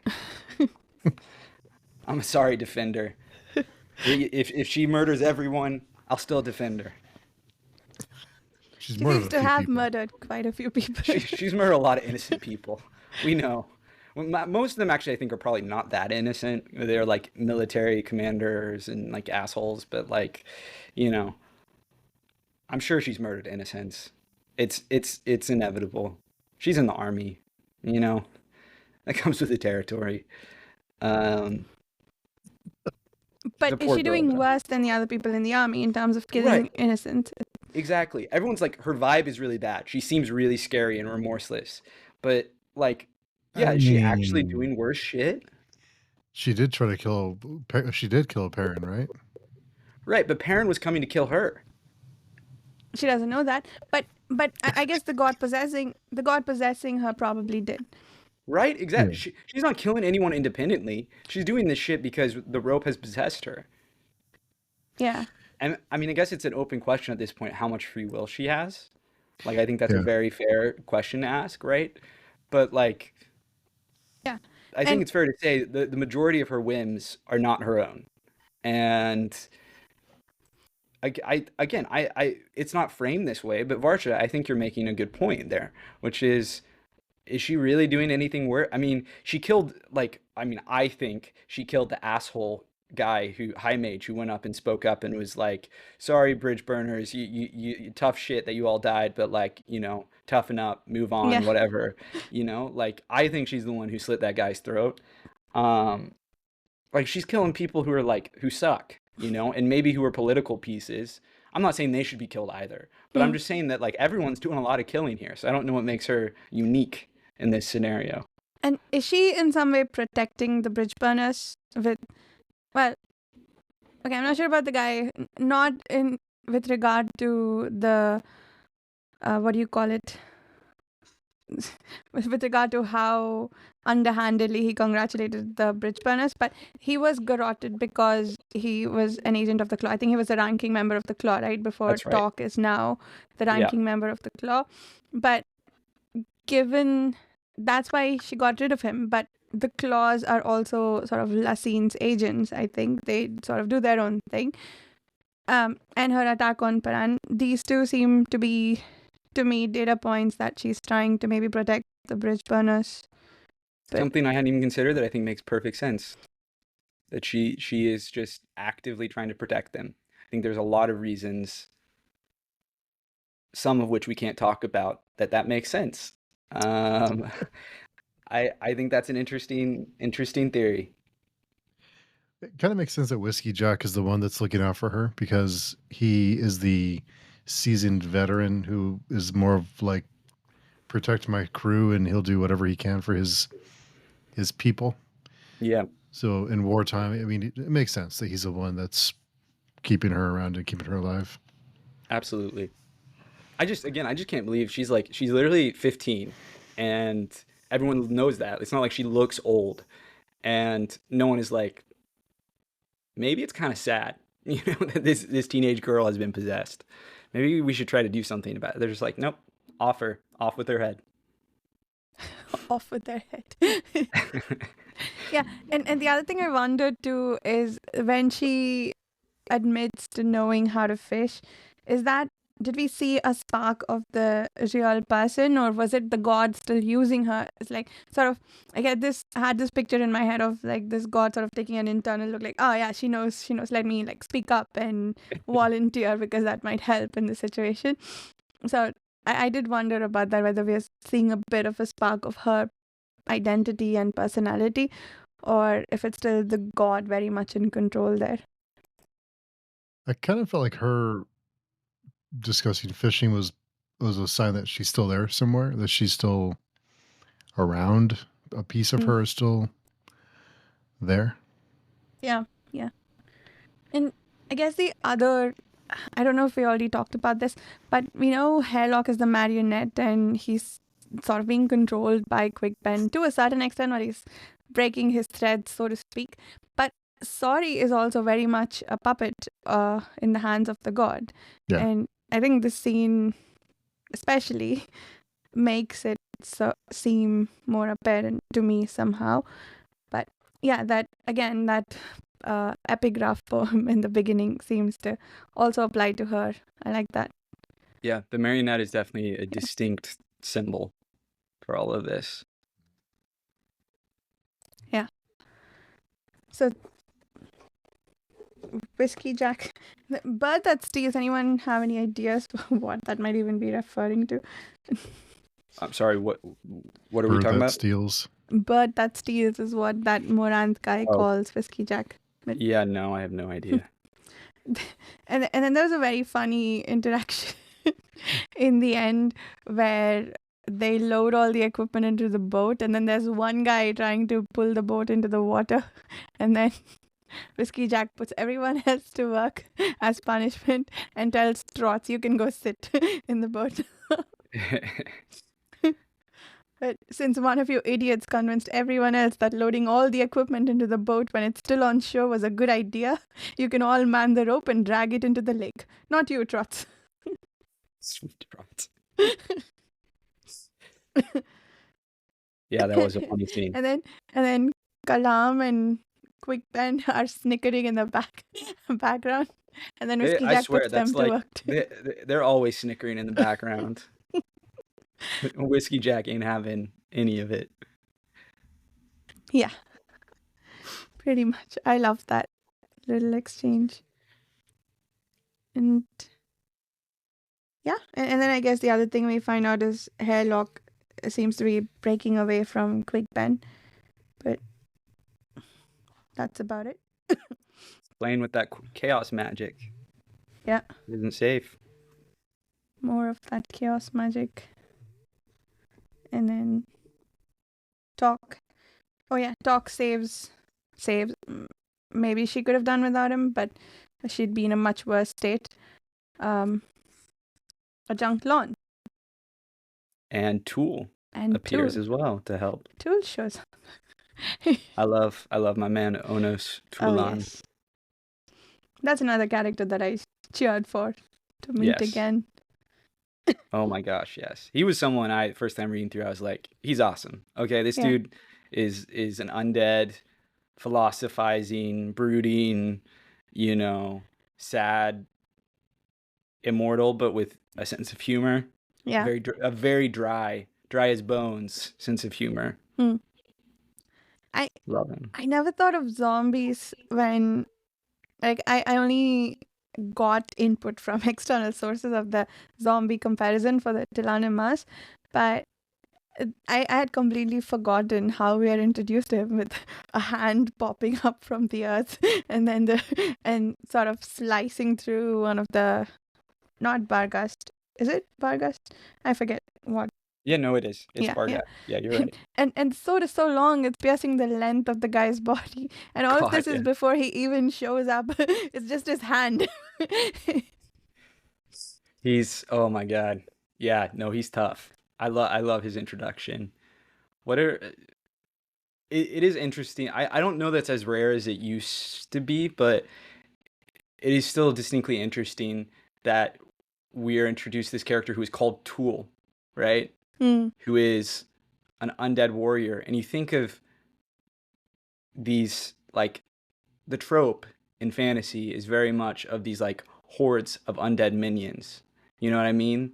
Like the necromancer, the dark lord, or whoever, like, wields these undead minions who are mindless tools, right? And then we're introduced to Tool here, who, this is one of my, like, favorite little, like, Erikson playing with fantasy tropes. That's like, I it's not very deep, but it is so fun, and I just love Tool. Again, that his, like, nickname is Tool is just, it's just it's as dry as his sense of humor. I love it. No, that's brilliant. I love that. Yeah. I was thinking maybe Tool because I couldn't remember how it applies, but maybe he's used in various parts of the story. But yeah, but I love what you said just now. He is a tool. I mean, the Talani Mass are tools for the Malazan Empire right now, but the question certainly is, do they have more agency? What will they do? Or are they just under the yoke of the Empire? And guess we'll see. Yeah. There are some other things that you could potentially add to the Tool metaphor, but I guess I'll hold off until book 3 for that. But more to come. Yeah, more to come. I also love it when he just shows up next to Lorne and she says, I wish you wouldn't you wouldn't just show up here. I wish you would, like, come in front of me. So he disappears immediately and stands 100 yards in front. That was hilarious. I love that. What did you think of? Sorry, go ahead, Carl. He has so many great lines too, where Lorne, like, towards the end of this part is like, did you guys, like, lose your sense of humor like Talani Mass? You guys just, like, also depressed? And he's like, well, it really depends on our mood. And then he just, like, proceeds to make really dry jokes, and she doesn't understand that he's joking with her. Like, she's like, is that a joke, or is he being serious right now? I love Tool. I'm obsessed with him. Yeah. He's a pretty brilliant character. Yeah. Dan, Steve, thoughts on Tool? Okay, Dan first. Dan, you're muted, or something's going on. Oh, I think his headphones are reconnecting. Oh, they're not. Yeah. So his charging didn't work. I did get a little bit confused at the end of chapter 9 with the year of the 300th millennium. I was a little hazy on what that all meant, or if we're not supposed to completely know You're not What that all supposed means? to know. Oh, okay. All right. 300th millennium of That's the it. diaspora. There's a lot of stuff there that in hindsight, I mean, again, fun on the reread, actually being able to follow this and know what they're talking about. They talk a lot of stuff. I mean, I think important details to the highlight here, right, is we know the Talani Mass and the Jagged have been warring and have like a blood feud going back hundreds of thousands of years before humans were even, I mean, I guess the Talani Mass were the progenitors of humans. We also learned that. Um, that's a blink and you'll miss it detail, but we do get that detail when Lauren is like having this instinctive like gene memory sitting by the fire of fire is life, life is fire. Interesting stuff being set up there, or interesting world building. What are your thoughts, Dan? You're back. What are your thoughts on Tool and the Yeah, Talani I like Mass? him. He's cool. I mean, there's a lot of suggested, there's a lot of lore suggested by the stuff he says. Mm-hmm. And I started to remember some of the stuff, so I remember it is interesting. Um, but yeah, it's kind of cool to wonder like what are these guys? Because they've been mentioned before, right? About this army of skeletons or whatever, undead Yep. skeletons at the service of the Emperor. But it seems a big secret as to where they come from exactly, right? Because Yeah. even if Junk tries to figure it out, and then he's like, "Nah, I can't tell you." Yep. Their history is shrouded in mystery. Yeah, and it is suggested that they are one of the reasons why the previous emperor was very successful. Yeah. Well, yeah, I mean, you Right. have a horde of these immortal, super powerful, warriors and shamans who can like teleport around. That's a pretty effective tool. Yeah. And he talks about how the emperor occupied the first throne or something, and then they hid it Yep. away. But he won't answer Lon's questions about what happened to it. That's an important detail. Certainly, it seems the emperor sat on the first throne, wherever, whatever it is, and the Talani Mass decided to serve him, or maybe magically became required, bonded to him. I think another detail here that we get from all their conversations is the mention of the Jagged Tyrant, right? That's really important for this book. Is the Jagged Tyrant who is buried, who was unusual among the Jagged, who are so. I mean, here we're more properly introduced to the Jagged, even though we've not met one yet. They are anarchist, peace-loving, solitary orcs. Is another Is that what take. they are?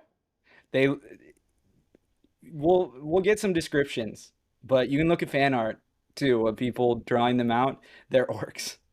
Again, I'm telling you, these races match on to D&D races like eerily close, but Really? with obvious twists because the way the Jagged are portrayed might as well be polar opposites to the way Dungeons and Dragons or Tolkien or whoever typically portrays orcs. I mean, they're pacifists for a starter. That's part of the reason why the Jagged Tyrant is so hated and feared, right? Is he's this singular Jagged who decided he wanted to rule other beings. Yeah. And he succeeded, and he ruled apparently for centuries, right? So he must have some magic, or the Jagged are really long-lived. I don't think the latter is true, so Maybe? maybe. I Yeah. mean, Find out. Yeah, Tadasir is a couple of centuries old, but she's also a mage. I don't know if her long life is because she's a sorceress or... yeah.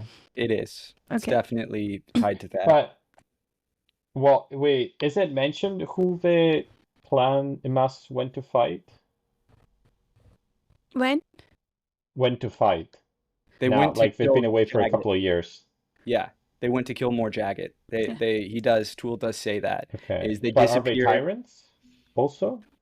No, that wasn't named. They Okay, so just maybe they all literally, are very long-lived, I guess, maybe because yeah, the Tool, the story he tell Lauren's like, "Where were you guys?" And Tool is like, "Oh yeah, the Kron Talani Mass went out and was it the Kron? I'm gonna mix up the tribes. Yeah, I No, think that's the. Logros, the Logros Talani Mass Mm. yeah, um, went out and found because they found out that some Jagged were out there and alive, and that simple fact was enough for them to leave what they were doing and go exterminate the Jagged.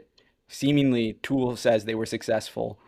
So that shows you how deep the feud runs. And then they came back, and also sometime during this intervening period, they found another tribe of Talani Mass, the Kron Talani Mass. Or again, I may be mixing up which tribe is which, but the point is there are two tribes, and one of which was also just found, and has Lauren shitting her pants because she's like, "Oh my God, one tribe of these guys is crazy, and now there's a second one coming. yeah. What's that about? What's that about?" Yeah. If she can't make them work for her, she should be worried, right? The Yeah. So shifting gears a little bit, I wanted to talk about Paran's sword named Chance. Chris is not here, so I'm not expecting any dirty jokes. So we know that Paran, it was odd that Paran was able to hurt Gear with his sword, but Yeah, the sword is named Chance. We also know this now from these chapters. So was his sword special, or did it become special because he named it Chance and Opon is playing with this, like is intervening through Paran to influence events? And I don't think it's the latter because they notice the sword. Oh, no, it could be that they notice the sword when he's, lying dead at Hood's Gate. But again, is it because of the name, or is it the material? Is it a special kind of sword? Well, Hmm. I think he got the hit in. I don't think the sword is special per se. I think it is that he's influenced. I mean, I think pretty explicitly he is a pseudo avatar of Opon, like the coin bearer. Hmm. Um, or at least they have left an imprint on him by reviving him. And something that just occurred to me is so there are twins, right? And we have two essentially people influenced. You would kind of expect with the male and female twins for that motif to carry over into who they impact, but it seems like it's two men or a man, a young man, and a boy. Um, and I'm trying to remember, did we find out which of the twins dropped the coin? And I do think we know which of the twins revives Perrin, but I can't remember which one it was. Was it the I think it was the lady? guy. Oh, No? I thought it was the girl, Maybe. but Maybe you're right. I'm Yeah, That's you're what I'm just. right. wondering. What I'm wondering, the point I'm getting at is like maybe do they both have like different people that they like booped with their magic? Oh, Mm. oh. And so she's the pull and he's the push. So Exactly. And one they're of them gets good things, the other gets bad things. I don't even know if it's that. I think it's that like some of them because the push pull thing, my understanding is like one like pushes things away and the other or like pushes events away and the other like pulls them towards them or I I was, I don't know if that makes sense. I was Um, thinking of in terms of like making things happen that this person wants, or making yeah, things not happen that this person wants. It's right. probably what you're saying too, but that, Yeah, I am eh, in a roundabout way. yeah. Exactly. And so Perrin is having unfortunate, I guess, like it's a push a lot of the time. He keeps getting put into things I feel like that he's not expecting, while Crocus is pulling things around him. I mean, he's literally the center point, right? Everyone is going to Darujistan and is concerned about the coin bearer, right? So I feel Yeah. like he's very much the pull. with his coin, and then the push is Perrin.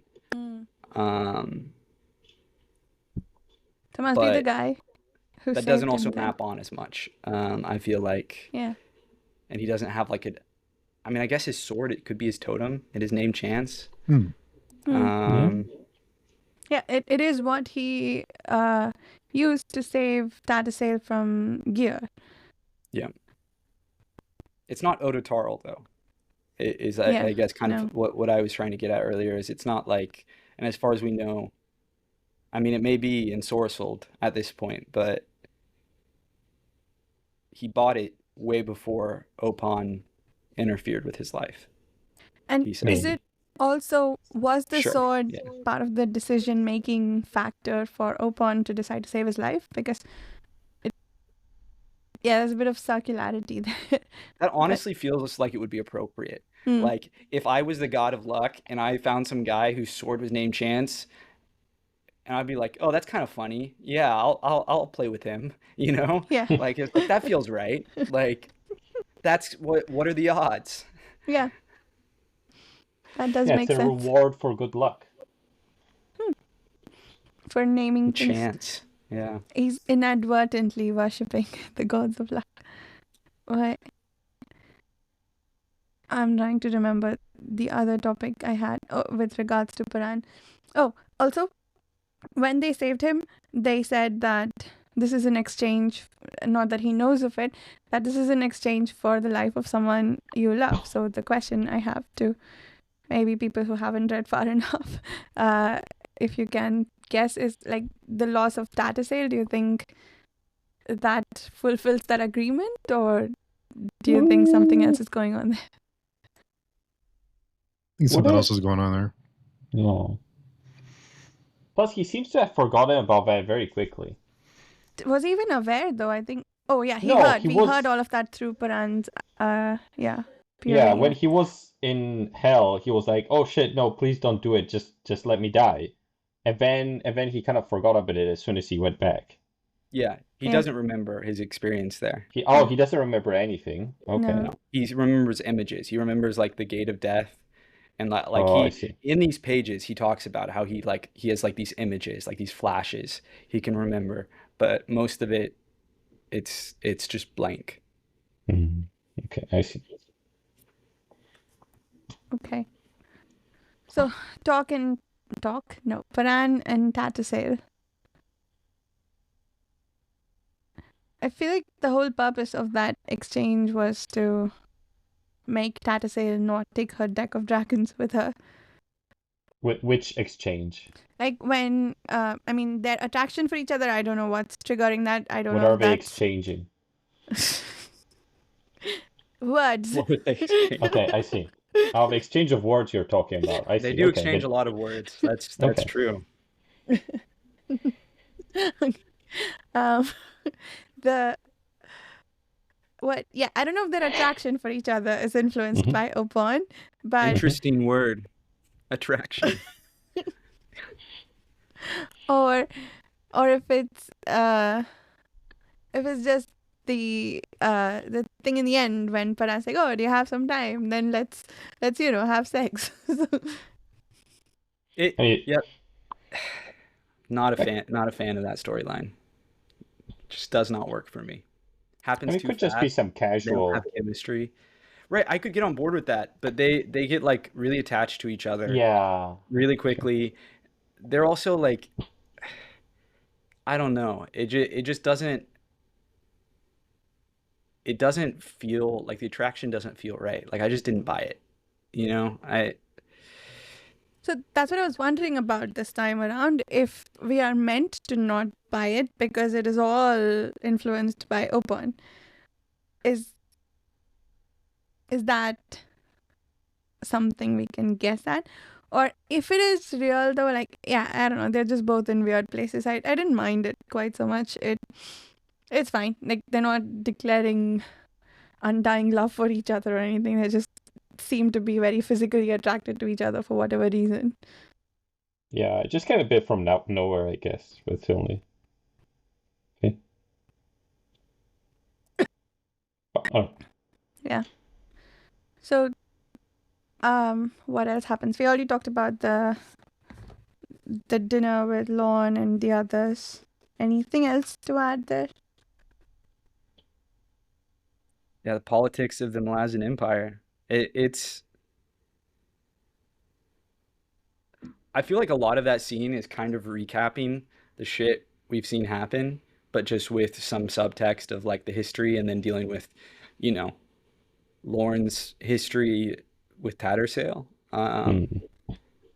But and I don't even mean that in a bad way because while I do feel like it kind of slows things down a bit, that chapter, I do think it is also suitably dramatic. And again, I love Lauren's character on this time through. I'm really appreciating her for who she is, but also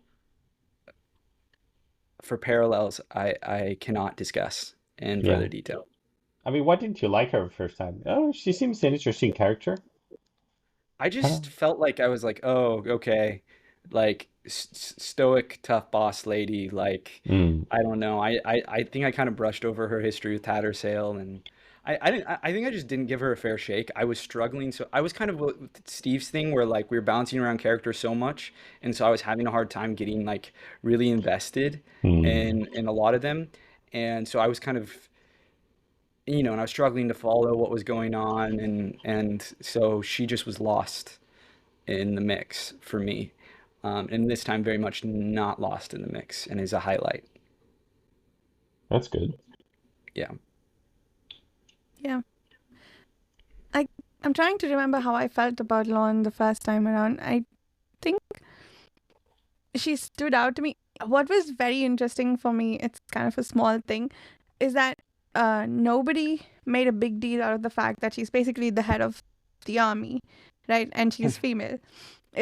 It wasn't something that was addressed or discussed, which makes it all that more natural. Like it's not something that even bears discussion. This is just something that they are so equal it doesn't even bear mentioning. So that stood out to me, and it it was on the heat. I don't remember how long after Wheel of Time I picked this series up, but in that the gender distinctions are made so explicit and discussed so much. So this was different, and there was no snarky comments about her being like about how she got where she is, or like it was very refreshing for me. So I think maybe for that reason I probably latched on to Lorne a little bit. But yeah, I don't remember having opinions about her. Just yeah, she just seems like sort of cold and clear cut and knows exactly what she wants and knows how to get that done. I So think it's I mentioned liked her efficiency. even before that, like there's like female Marines and soldiers, and it Yeah. seems like mentioned quite a lot. Yeah. Right. I mean, Tattersail's there. The Empress is an Empress, Yeah. Yeah, but I mages and emperors, that, sure.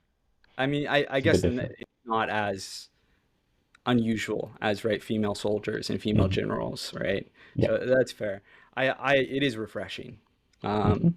It's I don't think there's anything wrong, just from my personal perspective of people, I've written about misogyny and like gender roles and things like that, and while I do think this series explores that in different ways, particularly in later books, it is very refreshing to have it where it's just like men, women, whoever you can be a soldier, you can be a leader, you can be a wizard, you can do whatever. You're saying you're in favor of women dying in war? Is that what you're saying? That translation, yes, right alongside the men. No, Dan, he's saying he's in favor of 15-year-old girls killing people. Exactly. True, That's what I've true, very clearly been saying this true. entire time. Yeah, Thank I you, mean, Steve, before for you were listening. defending Sorry, and we know she was torturing random guys, so much that the rest of the people just killed them to make it stop. Listen, I defend women's rights and women's wrongs, okay? Okay, Fair enough. That's what I'm here for. I guess. Okay. Yeah, I think apart from that Crone and Kaladin brood, I didn't remember that Kalor was in this book at all, but there is even didn't an either. epigraph about him. Yeah. What? That shit had my jaw on the floor. Yeah.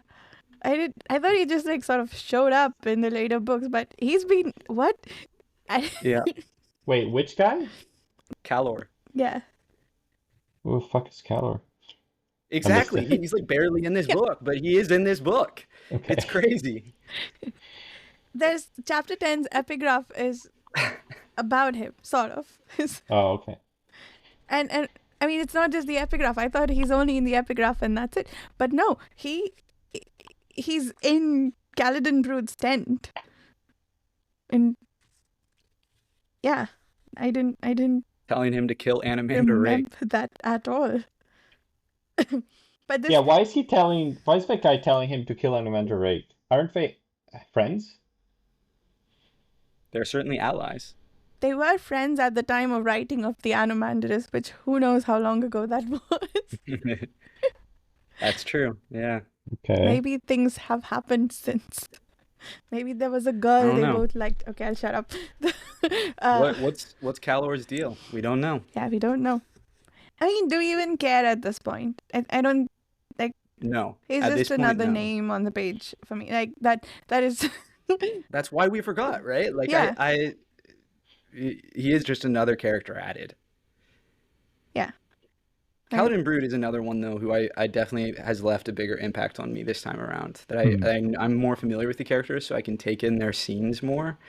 And he's enigmatic still, but it is interesting that he also seems to be a more moral character, someone who is striving to do right, although his motivations are unclear. Yeah. He Yeah. seems pretty strong for some, but we don't know why. I don't know why. Yeah, he's really buff. That's like the description he gets every time is just the buffest guy you have ever seen. And he makes a giant hammer look small, Yeah, like a toy. I love it. I love how descriptive Steven Erikson gets about his muscles, the like grinding ridges of his biceps. I don't know what his deal is though. We don't know, right? We Yeah, don't we don't know. know. Just Don't know he's know. really big and he's But fighting he's them. supposed to be important, right? Well, he's the head of the like enemy army essentially. Yeah. But the way it's just like the name, what's it called? The Crimson Guard. Guard. Yeah. The Crimson Guard, like when it was mentioned the first time, I remember thinking like, okay, Crimson Guard, there'll be like 100 guys. Why is it described like a super strong force?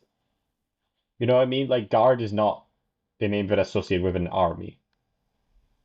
Oh, They're mercenaries. I don't think the entire army is the Crimson Guard. I think they are a regiment in Brood's army, if I'm remembering correctly. I don't They're think definitely more than 100 people though. Yeah, They're like that's fair. thousands. Yeah. Okay. But there's a lot of other people also in that army. think so. I could be wrong, but I Well, think so. you also have the Tist Andi, who we've not That's true. formally met yet, but we do know they're there, and that there are enough of them that they constitute an army. There are the Great Ravens.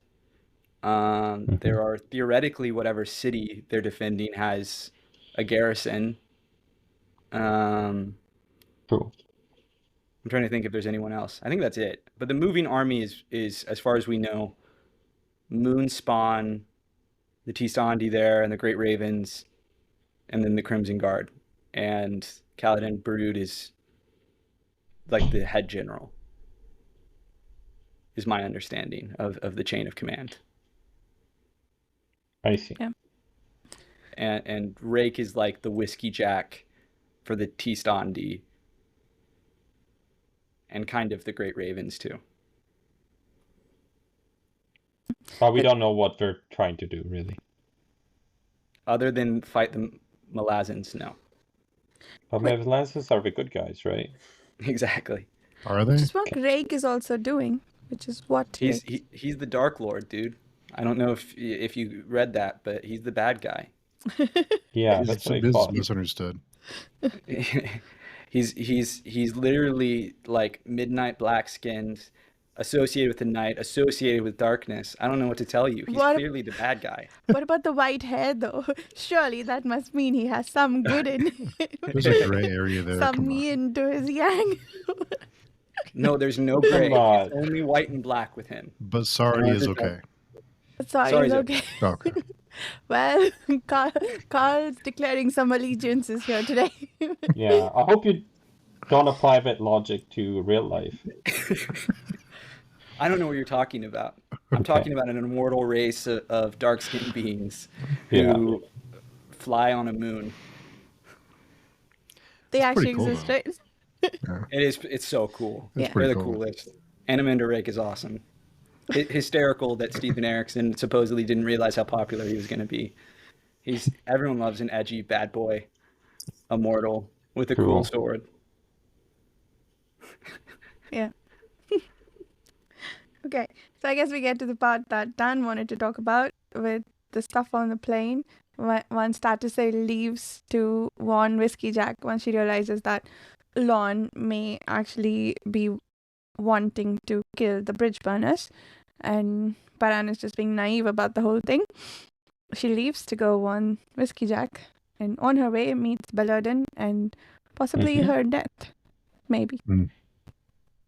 Yeah, I didn't understand what she did. Like, is the thing that happened on purpose? Yes. Which thing? Okay, but I don't know what she did. Okay, there are things that are mysterious, so Okay, I see. I have to be careful here. But what we know explicitly is Tool put some sort of magical force over her Warren, Yeah. and which is a Warren of fire, the Fear Warren, or Warren of light.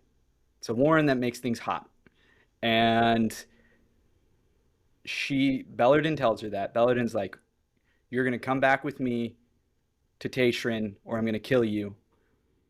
Yeah, I'm And she following. decides, no, there's a third option here, and self-immolates by activating her magic full power, in the process killing Belladon. But then she also And dies. So why do that? Oh, but before she did all of that, she thought to herself that she wants to do what Herlock did while yes, looking at the body of Nigel in Hmm. Belladon's burlap sack. Yep. And there were a pair of footprints of something or someone weak and childlike that had walked away from that area. Yeah, but I don't know what that is. Because it's also mentioned like something Find about out. bones or something. This is one where we will definitely get an answer for sure. Okay. But we do know that she at least attempted to transfer her soul.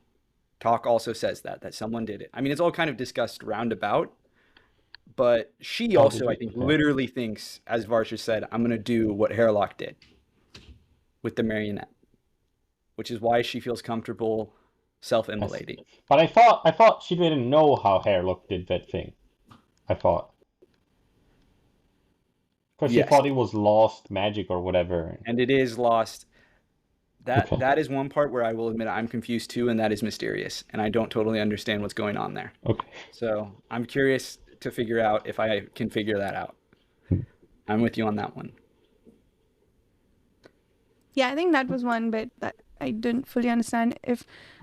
When she didn't know how or what to do, was it the sort of name of the technique that gave her an idea of, oh, this is how I can do it? Like, she did seem very apprehensive before doing what she did. Like, she wasn't sure if it would work. Yeah. So maybe she developed a theory about how to do it and proceeded to implement. Well, and it's using a different Warren, and it seems like the Warren it's using is the Warren of Chaos. So I don't know. We'll see. It's certainly using an Elder Warren. We know that. Starvald Dimmelane was used. And so I Several think that's, warrants, right? Yeah. I Yeah. forget which one is Yeah, several were activated. Starvolt. Yeah. Is that And that's one that Lorne thinks doesn't even exist. But Tool tells her, oh no, it okay? does. Yeah, Starvolt Demolane, which we know is a really old Warren Hmm. that people think doesn't exist. Yeah. And they are all the other Warrens are apparently born of Starvald Demolane. Born from chaos? No, that's not the Chaos Warren. No, not that we know of at least. And Telem and Toblakai apparently have their own Warren. The Yep. Dainal, the Warren of Healing. Yeah, so did she... So are we to think that Tadasale was able to channel power from all of these Warrens? Well, Telem and Toblakai has to be Belladin doing whatever he could to protect against what Tadasale was unleashing. And Talon is, I guess, what the Telanimus already had going about him. The other four, that Tadasale does not know how to use, as far as we know, are interesting. Are we supposed to know, is the doll that throws fireballs at crows, is that Tattersail? I thought that was Hairlock. That was Hairlock, yeah. I thought it was Hairlock too. He's And just that like it's- raising hell, Yeah. living his best life. Yeah, it seemed like his sort of personality, you thought. know? I was like, I don't think. Yeah. Yeah. Just being a puppet, I fucking having love, fun. I talked about it. I love Hairlock. Yeah. He had gone to chase after Tadasale, right? But Yes. one thing I was Killer. wondering is like, was Hairlock's Warren always the Warren of Chaos? No. No, he just learned a new one. No. So It we was there, do right? know. Yeah. We so the way it happened, this we can kind of explain, is the Warren of Chaos is on like the outskirts of all the other Warrens. Yeah. In like a metaphysical sense. Yeah. And he was trying to figure out what was going on with the Shadow Warren and the Hounds and everything. So he was investigating through the Warren of Chaos to like Yeah. hide himself. And by reaching like so close to it, he essentially, its energies like infected him and has started driving him mad. And he was already crazy. And also presumably then allowing him to use chaos magic as well. Oh, my super understanding. corrupted. Okay, I see. Yes. It's like by like touching the Warren, he got the ability to use it. They sort of energies melded. That is my understanding. That makes sense to me. In some background story for Tadasale, we are told that somebody who taught her magic, I think, talked to her about how she needs to sort of channel or like tune for a specific Warren, whichever one she's able to access or understand, that's what she can channel magic from. So, and Quickben can channel from multiple. So maybe he understands multiple. Maybe Tadasale also can do multiple. Maybe that's why we have that whole list there. And Hairlock has since learned to channel chaos, perhaps. Does seem like it is very rare but possible to channel multiple Warrens. Yeah. What's the difference between a mage and a priest?